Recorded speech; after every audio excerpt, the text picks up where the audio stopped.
So now we're going to do the double wrist grab.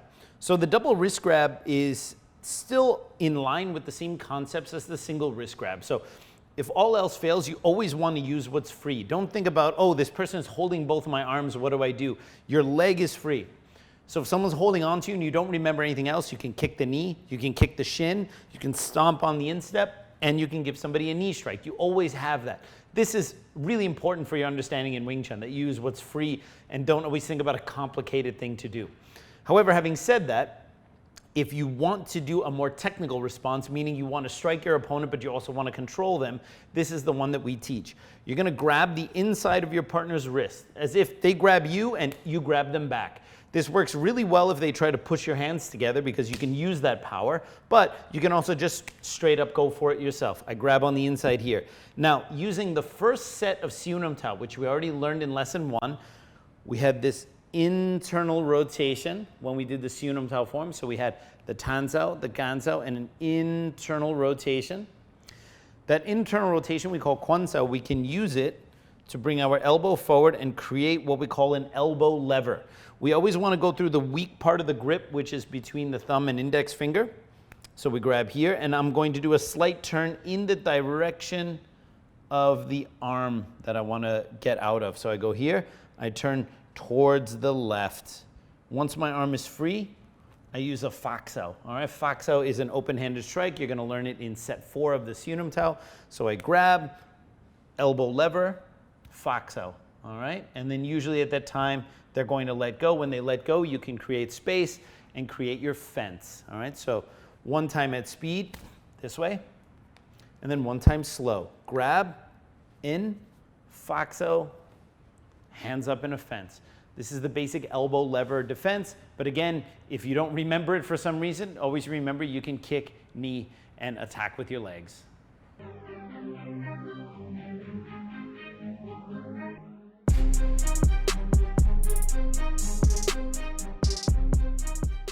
Okay, so now I'm just going to show that from the other side. So partner grabs me here. I'm going to grab the inside of the wrist.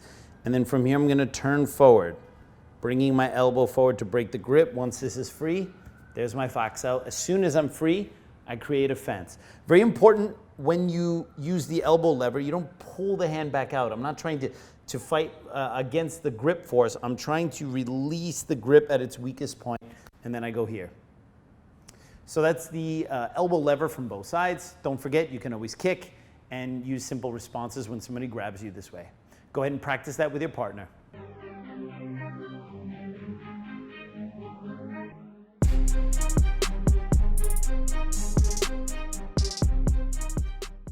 Okay, and like the single wrist grab defense, we have a couple different variations. One of the variations is what we call the drunk uncle response, meaning now someone grabs you that you don't want to kick in the shins or give a Paak Sao to the throat. You already have to deal with it in a slightly more diplomatic way.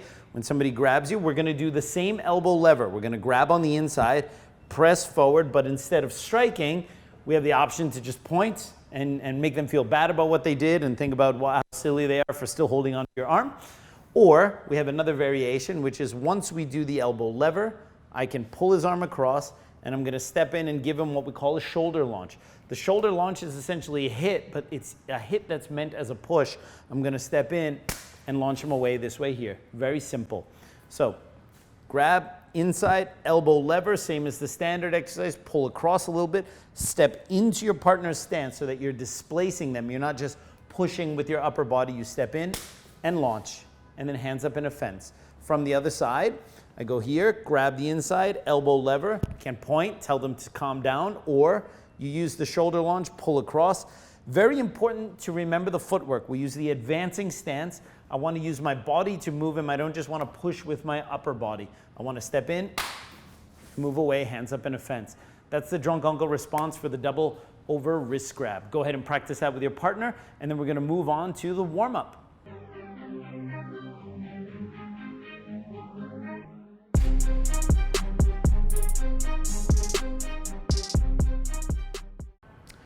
Okay, so now it's time for the warm-up. So I want you to start in a right advancing stance and have your hands forward in the Baizhong position. And again, the Baizhong goes this way, hand on your chest. You put the other hand here, point your front fingers to the nose and then this hand up, and you're ready to go. Starting with the right hand, the first punch is the short inch punch. We're gonna do 1 punch per count. Ready? 1, 2, 3, 4, 5, 6, 7, 8, 9, and 10. Very good. Make sure you keep your shoulders back. 2 punches per count. 1, 2, 3, 4, 5, 6, 7, 8, 9, 10.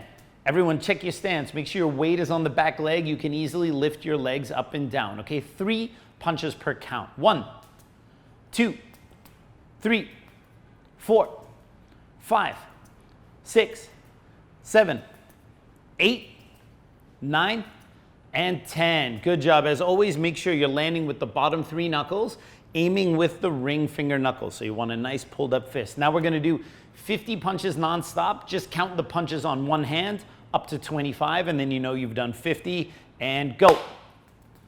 Nice and relaxed. Weight is on the back leg. Keep the knees bent, head back, posture straight. Think about your supporting leg. Okay, once you've finished, you're going to sink back into the on guard position, our baizhong position. Now we're going to switch sides. The front leg moves to the side, and then the rear leg replaces in the front. So you can move over a little bit here. And now you have the left lead. We're gonna start punching with the left hand, same as what we did before. 1 punch per count. 1, 2, 3, 4, 5, 6, 7, 8, 9, and 10. 2 punches per count. 1, 2, 3, 4, 5, 6, 7, 8, 9, and 10. 3 punches per count now. 1, 2, 3, 4, 5, 6, 7, 8, 9, and 10. Good. And now 50 punches nonstop. Nice and relaxed. Don't use too much force. Keep it nice and smooth. Go. Good. Shoulders stay back, knees stay down, head back. Nice and relaxed. Don't worry about power. Just get the technique down. After you finish that last arm, your arm should be locked. That last punch, sorry. And now sink. And now we're going to switch again. So we switch legs, and now we have the other leg forward. Second exercise is the front thrust kick. While we practice the front thrust kick, very important, your upper body isn't going to move. Normally in Wing Chun, we always have a hand technique when we kick, but for the warm-up, it's all about trying to be a statue with your upper body. Get that so-called no shadow kick. 1 kick per count, kicking with the heel. 1, 2, 3, 4, 5, 6, 7, 8, 9, and 10. And now we're gonna switch. Boom, and then move back over here. Same thing. 1, 2, make sure you pick the knee up first before you kick. 3, as always, kicking with the heel. 4, 5, 6, upper body doesn't move at all. 7, 8, 9, and 10. And now we switch. Okay, so now we go to the third exercise in the warm-up, which is the side kick. We have the more difficult foot pivot, and of course we have to coordinate the bong sao as well. The side kick goes to the knee, and then you reset in between each count. Ready? 1, 2, 3, 4, 5, 6, 7, 8, 9, and 10. And we go ahead and switch. Good. And then we'll just reposition back here to the center. 1, 2, 3, 4, 5, 6, 7, 8, 9, and 10. And there we go. And now we go on to the next exercise. So go ahead and switch. The next exercise are the knee strikes. We're going to start with a nice solid clinch. As much as possible, try to keep the elbows touching in the whole time. So this is not only going to teach you how to hold somebody's neck very tightly when you're giving them a knee strike, but this also has the added benefit of teaching you the elbow in structure, which is very important in Wing Chun. The knee strike is going to be done with the rear leg, so it's a nice power knee, and point the toe. Ready? 1, 2, 3, 4, 5, 6, 7, 8, 9, and 10. And go ahead and switch. Keep the clinch in. Other side. 1, 2, 3, 4, 5, 6, 7, 8, 9, and 10.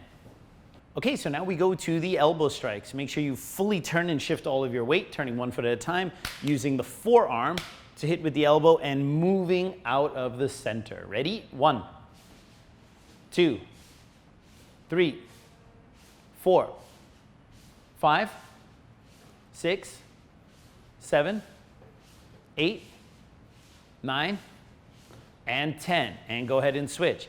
And as you see, after every elbow strike, Barry sends the hand right back to the center. This is a very important Wing Chun concept, regaining the center line and leading with the hand. And 1, 2, 3, 4, 5, 6, 7, 8, 9, and 10.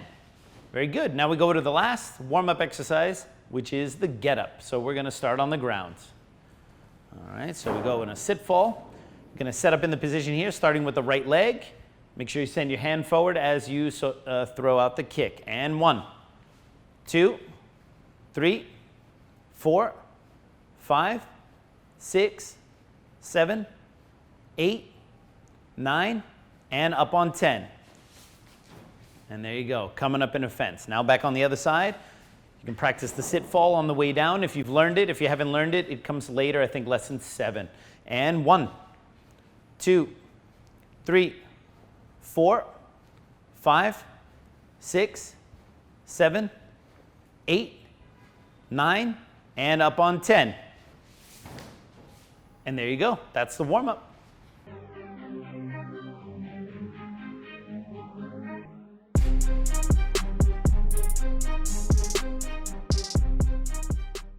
Okay, so now we go on to the Siu Nim Tau form. We're in lesson 2, so we're going to do the second set. Just to review, we start with our feet together, slight 1 finger distance apart.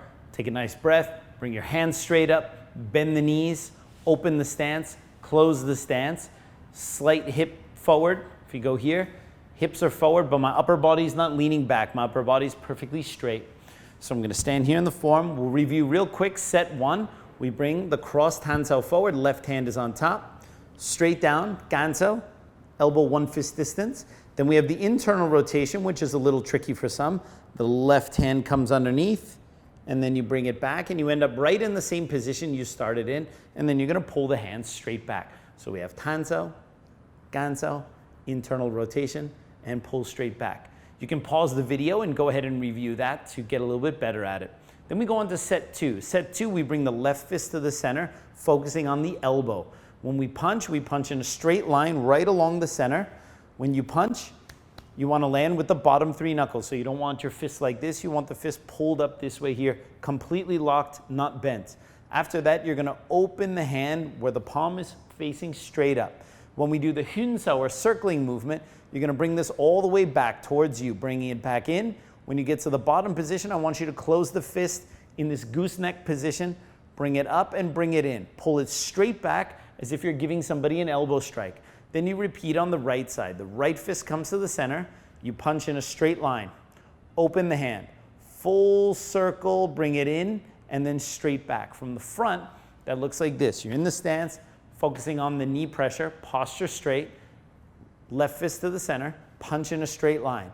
Open, full circle, and then pull back.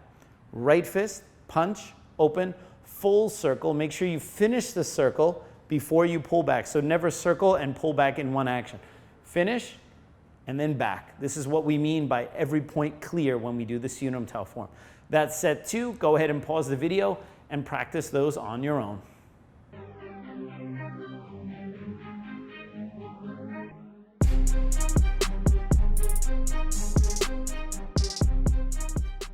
Okay, so now we continue with the footwork progression. We're in lesson 2, so we're going to do the second step in the series. Again, we start with the feet together. We're going to set the stance the same way we did for the form and for the footwork progression in lesson 1. Remember, the first step in the footwork progression was the crab step. focusing on that knee pressure we had, 1 to the side, all right? Second time, third time, and then we come back. 1, 2, and 3, using that knee pressure, imagining that there's a spring. So today, the second part of it is the 90-degree turn. So you're gonna hold your hands forward in a wedge like this. You can interlock your thumbs when you hold it forward. This way here, you're going to turn, shifting all of your weight onto the back leg. So once I've turned, this 90-degree turn is also our advancing stance in Wing Chun. This is the same stance we use when we do the warm-up, when we kick, when we fight, when we step. So the 90-degree turn and the advancing step are essentially the same thing in the end position. So you should feel that you can easily lift your leg up without your body shifting weight at all. So that's the first part. So the first part of the turn is that we shift 100% of our body weight to the back leg and then back. And then we go to the other side, turn and back. The second point of the Wing Chun turn is that we turn 1 foot at a time. Some Wing Chun systems teach their students to turn 2 feet at the same time. The reason we teach our students to turn 1 foot at a time is one leg becomes like an anchor leg while the other one moves. So it's like yin and yang.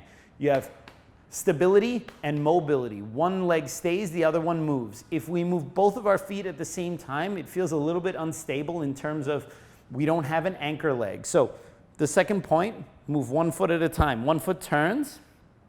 So your feet are then parallel at the end. You turn back, and then the other foot turns. So when we do the turn smoothly from one side to the other, it gives the appearance that 2 feet are moving at the same time. But actually, it's 1 foot, and then the other, and then we come back, always back to the frontal stance. So you hold your hand forward in a wedge, you turn, come back to the middle, shift your weight and turn, come back to the middle.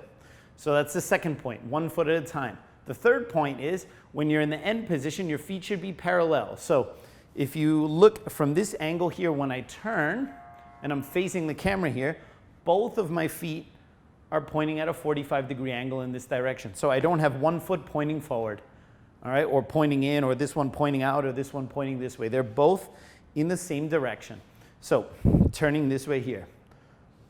Shift 100% of your body weight, turn 1 foot at a time, and make sure your feet are absolutely parallel in the end position.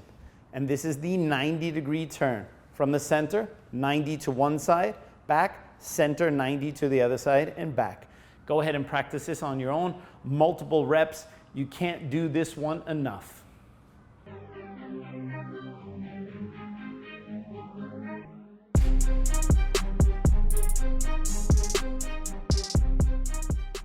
Okay, so now in the practical portion here of lesson 2, we're going to focus on a technique called Paak Sao. Paak Sao is a very common Wing Chun technique, perhaps one of the most common. Primarily in Wing Chun, we use it as a preemptive attack, meaning we don't use Paak Sao so much to defend an incoming punch. There's issues with using Paak Sao to defend an incoming punch, but where Paak Sao works really nicely is as a preemptive attack to shut somebody down, control their arm, and hit them. The standard Paak punch, you can start in the air. You're going to start in the traditional Bai Chong position, Paak Sao with your front arm and punch with the back arm like this. So it's Paak Sao punch and back, Paak Sao punch and back. From the side, it looks like this, Paak Sao punch. You go all the way to your elbow, not past it, just to here, and back. Paak Sao punch and back. From the other side, Paak Sao punch and back, Paak Sao punch and back. Once you feel comfortable doing it on one side, you want to start alternating. So we do Paak punch from side to side. Each punch goes to the center. Paak Sao punch, Paak Sao punch. From the side, Paak Sao punch, Paak Sao punch. Now Paak means to slap, so the idea is we're going to slap our opponent's arms down. Once you have the basic idea of the standard technique, we're going to add the step. But again, keep that slapping idea in mind. We're not pushing the arm out of the way, we're slapping it out of the way. So starting from the advancing stance, I want you to have the opposite hand as whatever leg you have forward. So when you do the Paak Sao punch, the punch will match the same leg, same hand. So you go this way, Paak Sao punch, Paak Sao punch, Paak Sao punch. And then you can switch sides and reset and switch the hand. So opposite hand to whatever leg you have in front. So when you do the Paak Sao punch, same hand, same leg combination. Paak Sao punch, Paak Sao punch. Go ahead and practice that, and then we're going to move on to adding a step.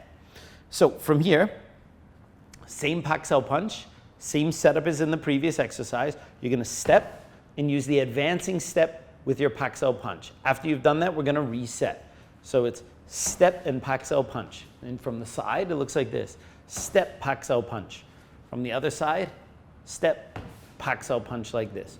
Go ahead and practice that. Do that one on both sides. Pay attention to the proper hand and leg combination.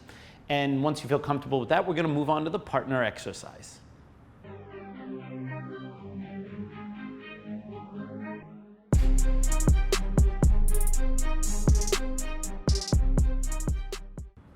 Okay, so now that we've done all the solo exercises for Paak Sao, we're going to do it with a partner in a more practical way. Like I said before, Paak Sao is a preemptive attack. So we're not using Paak Sao so much to defend an incoming punch. If there's a punch coming at you, use lesson one, use the wedge. But if someone's just standing in front of you and they get too close and they threaten an attack, we're going to use the Paak Sao punch to shut them down. So we're going to start like this. Your partner's going to start with a non-Wing Chun guard. No one on the street is going to stand like this in front of you, so it doesn't make sense to practice all of these things solely against other Wing Chun people. Right now, we're going to start in the advancing stance. Later, in the full technician training program, we're going to use steps like the arrow step. We're going to step in. We're going to use plum flower steps, all sorts of different types of footwork to bridge the gap. However, for the prep program, everything is real basic. You're starting in the advancing stance, your hand is up. That way we just eliminate the need for any other types of special footwork. We're keeping it really simple. Like I had you guys do in the solo exercise, whatever leg you have forward, I want you to have the opposite hand up. This gives us the setup for the outdoor Paak Sao. In WT, in our way of doing Wing Chun, we don't do the Paak Sao off the backhand. We consider this kind of a wasted motion. It's very common in a lot of Wing Chun schools where you see this kind of thing. All right, like this, all right? This actually doesn't make any sense. If my hand is in contact with my opponent's arm, I can just grab and punch. I don't need to use my back hand to do a punch with this one here. We use Paak Sao when this hand is in front. So this one controls, your front hand is the controlling hand, and your back hand is the punching hand. This way here. This is how we do the Paak Sao punch. As you notice, I step on his foot. I do this on purpose. I step on his foot to prevent him from kicking, to prevent him from moving or doing something, but also just by having my foot there, I'm usually at the distance I want to be at for my Paak Sao punch. I don't want to be so far away. I want to be close where I can land with a bent elbow. I can punch through. Also, if my partner moves away from me, I can feel it very easily because I'm sticking to his foot. So you want to be in the habit of sticking to your partner's foot when you step in. So the Paak punch is going to start like this. All right. Going forward. Outdoor Paak Sao goes forward and the punch goes across. So we start real simple. Paak punch. Paying attention to the slapping action. If your partner holds really strong and you try to push, you're going to feel like you're going to bounce off. You have to keep your hand nice and loose and slap forward to get this thing out of the way. You don't need to move the arm very far, just enough to get the arm in there. So now if we switch roles, all right, right leg forward. You're gonna start like this. Your partner's gonna come in and do the Paak Sao punch. Go ahead. This way here. First exercise. Second exercise, of course I can put my hand up here for safety. He comes in. We're using the human wooden dummy protocol. From here, he's gonna give me a couple chain punches. And then we go back. The third progression, once he comes in, Paak punch, couple chain punches, I move away, and he's gonna stay on top of me, keeping constant pressure. So that's how we're gonna build it, very similar to the wedge. First we do the technique by itself, then we do the technique and add chain punches, then we do the technique, chain punches, and follow-up steps, keeping that constant forward pressure. In Wing Chun, we don't want to just hit our opponent one time and stay there. Once we step in, we want to keep constant pressure on our opponent so we can keep pressure on the arms, pressure on their body, and make it very difficult for them to give us another punch. So it's not a matter of tag. I'm not trying to tag with Paak Sao. I'm trying to close the gap, control, and keep constant pressure. So go ahead and grab your partner and practice these Paak Sao progressions.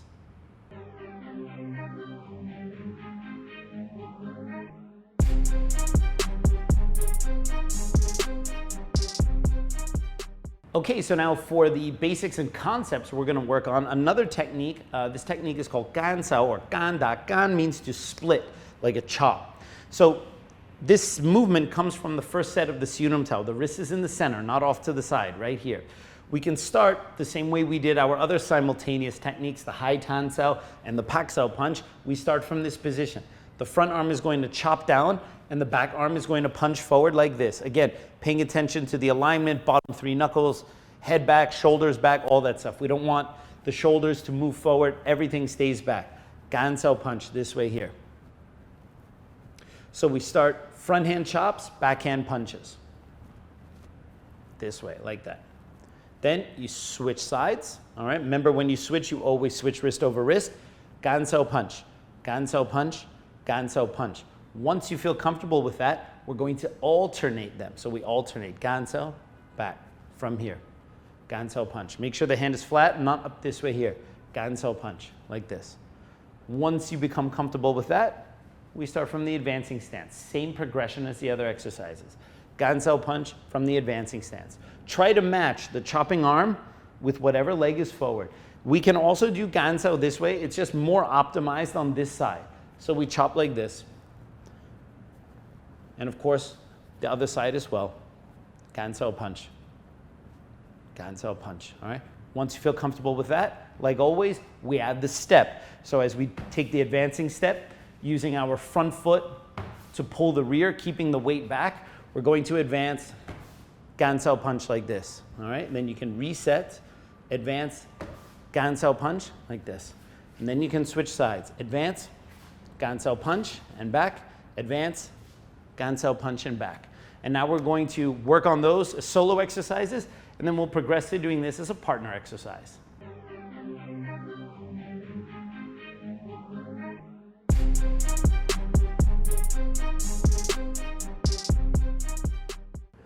Okay, so now we're going to progress to the practical or partner side of doing Ganseo. So again, we're always going to use the human wooden dummy protocol, which means we start where the attacker is not coming at you with a live punch, they're just kind of holding it in place. This allows you to practice the technique without any stress. The Ganseo that we just previously worked on is for any kind of punch that comes to this section here. Could be an uppercut, could be a straight punch, and it doesn't matter if it's the right or the left hand, as long as it basically slides on this side. If a punch comes wide on the other side, we'll teach you something later in the technician training program called Ganseo, but for right now, we're gonna keep everything right down the middle. So from here, I'm gonna hold my arm, and Barry is going to step in and chop and punch. This way here. Very important to get the timing of the Ganseo and punch together with the step. This way here. If you notice as he steps in, his punch has a low elbow, and this is exactly the range we want to be at. You don't want to be here with your arm completely extended. This won't allow you to stay protected if your opponent fires a punch back. We want to come in, crowd with the Ganseo and crowd with the punch. So it's a very close range technique. So we start this way here. Once your partner feels comfortable with this, we're going to add the chain punches. So he chops, steps in, chops, and then 1, 2, 3. We do that one a couple times. Again, there's no live punch. I'm just holding this here. And then the next progression is chop. And as I move away, he's going to stay on me with steps and punches. All right, so we do that one again. And we go here, chop and punch, boom, chain punches, and follow, follow, follow, follow, follow. So that is basically always the progression. It's the same with the wedge, it's the same with the Paak. So single technique with chain punches, then single technique with chain punches and steps. This is how we do most of the basic movements, especially at the prep level. So go ahead and practice that with a partner. Take your time, get the movements down, and we'll go on to the next one.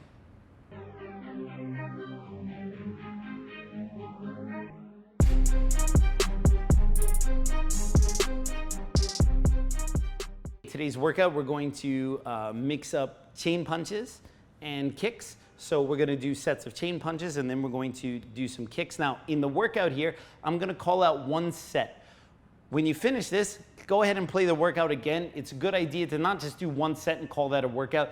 Do 2, 3, 4, 5 rounds of this so you feel well tired and you got a lot of reps in on it. But we're just going to do one rep for each, or one set for each side.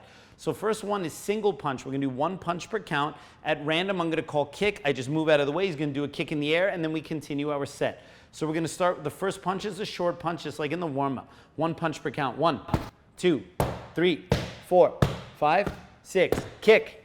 Boom. 7, 8, 9, 10. Kick. Good. Now we move to 2 punches per count. Ready? 1, 2, 3, 4, 5, 6, 7, 8, 9, kick. 10, kick.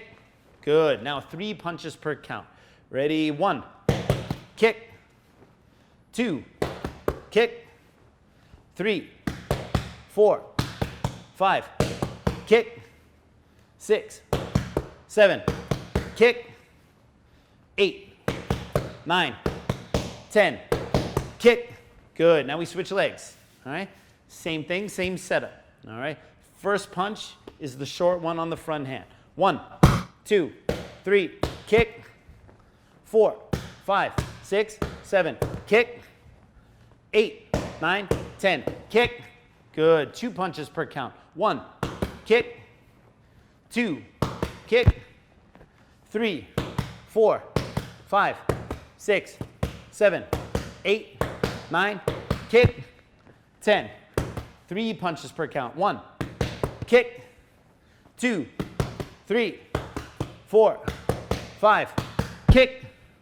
6, 7, kick. 8, 9, 10, kick. Good. Now go ahead and do a couple sets of that with your partner. Practice so you get coordinated with the focus mitts. It's not just about doing the exercise as the Wing Chun partner, but also learning how to hold the focus mitts and be a good trainer. So go ahead and get plenty of reps with those. Go to it.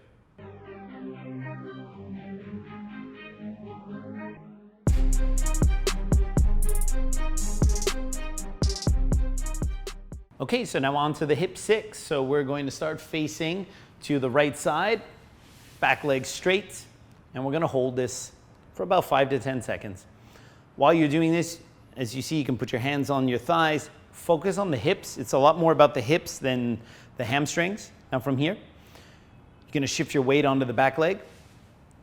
You want your front foot pointing straight up to the sky, and you're going to hold it there as much as possible. You want the rear foot planted on the floor. I'm going to hold that for a little bit. And now, keeping your head nice and low, you're going to shift to the other side. This time your front foot is flat on the floor. And again, this is all for tempering the hips for everything we need in Wing Chun: kicks, sweeps, counter sweeps, leg defenses, all sorts of things.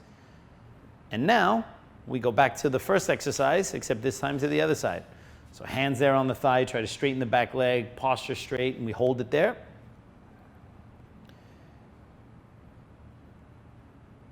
And now we're going to shift onto the back leg, this time with the toe up. So we basically do everything in reverse.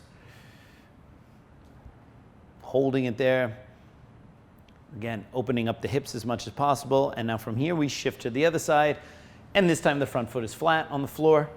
So doing it one time with the toe up, one time with the toe down, just puts a slight different variation on the hip angle, which allows us to get more benefit out of the stretch. And now feet parallel, like you're in a low horse stance, elbows on the inside of your knees, hands together, post the arms out.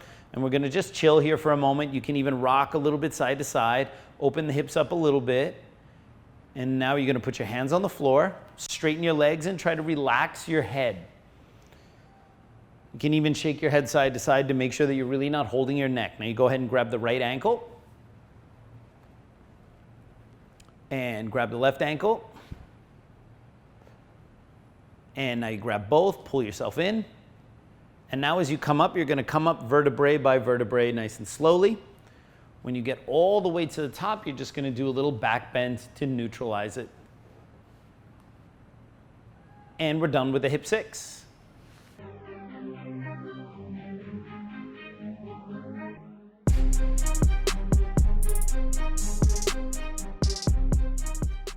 Okay, so now we just finished lesson 2. So just to recap quickly, we focused on the Paak Sao punch. Paak Sao punch is a bread and butter technique in Wing Chun. You want to make sure that you practice that one a lot. It's very common. We use it mostly for preemptive attack, which is the concept we're going to talk about in lesson 3. So we have the Paak Sao punch, and we also focused on Gaan Sao and simultaneous offense and defense. Wing Chun is famous for this. We try to, rather than defend and then punch, we try to defend and attack at the same time.